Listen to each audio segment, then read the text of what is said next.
Welcome back to News 46. ISIS-affiliated militants captured more than 300 workers and contractors at a cement factory in Syria. Al Bidayah Cement Company said the militants were holding the workers and contractors from the plant near Damascus. Witnesses say they saw about 125 abducted workers being put on buses headed toward areas more firmly under ISIS control. An official said about 150 to 250 factory employees were missing. Civilians have been caught in the middle of Syria's 5-year-long civil war. ISIS has been accused of committing atrocities such as systematic rapes, killings, and abductions, and using the Syrian people as human shields. The conflict has left more than 250,000 people dead, more than 1 million people injured, and more than 11 people displaced in and outside the country. Here is this week's court report.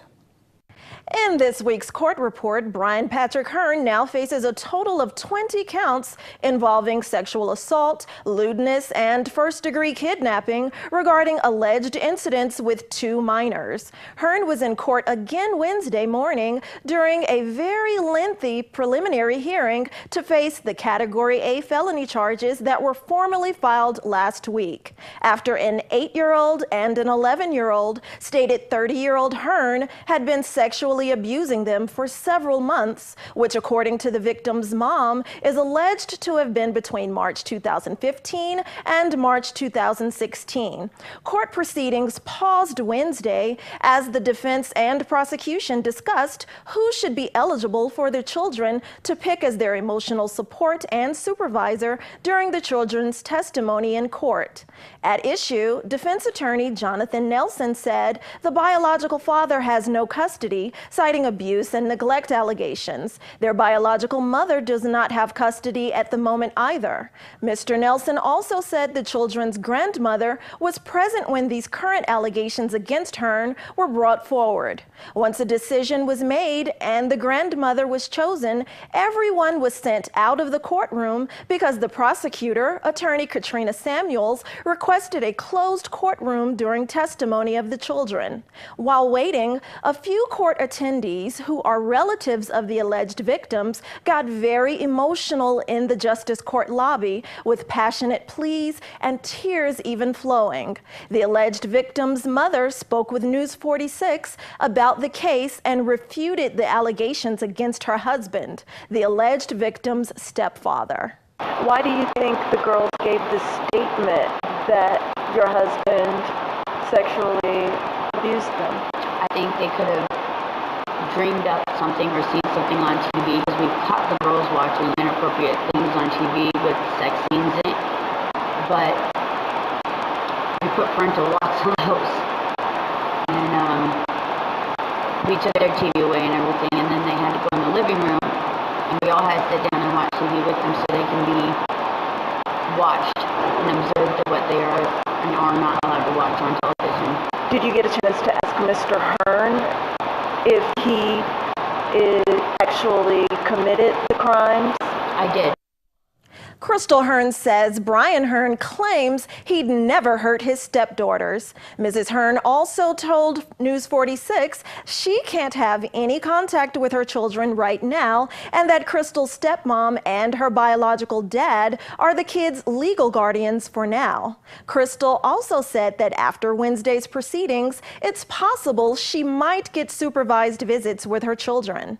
Once proceedings for Brian Hearn resumed Wednesday afternoon, the prosecution requested Hearn's bail be increased from $230,000 to $400,000 to reflect $20,000 for each of the 20 counts Hearn now faces. His case was also bound over to district court on Wednesday.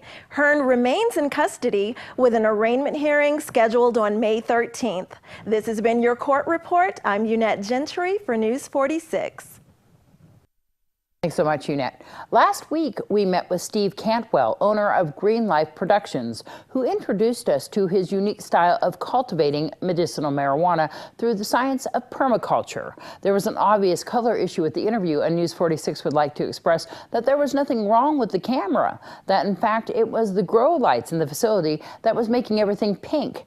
These are high-intensity LED lights, and we had to wear green glasses to protect our eyes, and it almost canceled out the pink and everything. News 46 color corrected this week's interview close to what we were seeing through the green glasses. Steve Cantwell explains to us about the lights, their color, and the partnership with Illumitex. So when we first designed the facility, one of the main things that we had to consider was the heat of the desert. So we partnered with Illumitex, which is the LED lighting company that by far has some of the nicest LEDs on the market. These lights were actually designed to replicate the same spectrum of light the sun puts off. So they're actually designed for growing. They weren't just repurposed for cultivation. And then yes, they put off far less heat at half the energy consumption. So these are compared to 1,000-watt high-pressure sodium lights, but they only use about 520 watts, so they're about half the power, and then they use about they put off about an eighth of the heat, so we save on cooling as well. And we don't have to replace any bulbs, so we don't have any dangerous bulbs that can explode or burn out that we're constantly replacing and throwing away. These last for years and years and years on end. Stephen Cantwell's education spans over several years of learning different techniques, from the chemistry of hydroponics to his current organic living soil style of growing and cultivating marijuana. He has reached out to various consultants over time to help improve his knowledge and techniques for growing a premium and bountiful crop. It's been a long process, years and years of growing this plant in multiple styles. When I first started, it was hydroponics, so I learned more of the chemistry aspect of it. And then now, as I evolved as a home grower into different styles, I've eventually gotten to the organic side of things. The living organic soil is kind of the upper level of organic growing, if you will. We've actually reached out to several consultants over the years. I've had several local growers in Las Vegas I've worked hands-on with. So it's been years and years of training under lots and lots of individuals who have lots of experience and training and passion towards this. So it was inevitable for me to try this style, and it's been exciting. It's one of the most funnest ways to grow cannabis, I believe. It's more work as far as labor intensive. It's more like farming, but much more reward, I believe. This is Jason Koblenz reporting for News 46. Very cool. Nice to see that color correction. The Moose Lodge hosted a fundraiser for Nye County Search and Rescue on Sunday. This is our fourth one that the Moose Lodge is doing for us. We are a nonprofit organization, and so we depend on fundraisers, and this is one of our biggest ones that we do. What do you guys use the funds for? We need our funds for just different, like for example, right now we need a new roof on our building, and we need supplies, and that's what we do. We take care of ourselves. Equipment, because you guys are available 24/7 for anything that the Nye County Sheriff's Office calls you for. Yes, we are. We're available 24/7, and anytime the deputies or Sherwin Worley needs us, they call us out, and we're there for them. Probably been over 20 years. And so how many members? Currently we have about 20 active members. We do have some that aren't as active. And so you guys use your own vehicle? Some do. We do have our own vehicles that get donated.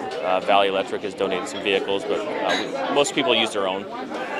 So when you guys are called to action, they just have a main number to call you from the Nye County Sheriff's Office, and then you guys just get the whole crew together for whatever type of situation's going on? The sheriff has a liaison with the search and rescue. They contact them. They in turn do a page out with cell phones and call everybody individually. I have a special love for search and rescue. In my earlier, younger, leaner days, I was with Metro Search and Rescue for about 3 years. Spent some time there and worked on the MGM fire and the Hilton fire and multiple accidents and crashes up in Red Rock Hills. They're super vital to the rural community as well, because we have a lot of people that go up in the hills. We seem to be sending them up there a lot. Well, certainly as a resource to the Sheriff's Department and a resource to families to know that there's as many people out there doing what they can do to help find their loved ones and track down the issues and problems. And they've even been called for car accidents to help with victims, to search for weapons, to search for lost people, to search for, unfortunately, some bodies. Yep, body searches are the worst, as well as walking along the freeways trying to find a weapon that may have been thrown out of a vehicle or a purse, some kind of evidence that they can use in commission a crime. So we're very grateful for the work that they do and the time that they put in, all volunteer hours, and they're just a great group of people. When we come back from this break, we're going to speak to a national senior queen and find out what's happening in your entertainment report.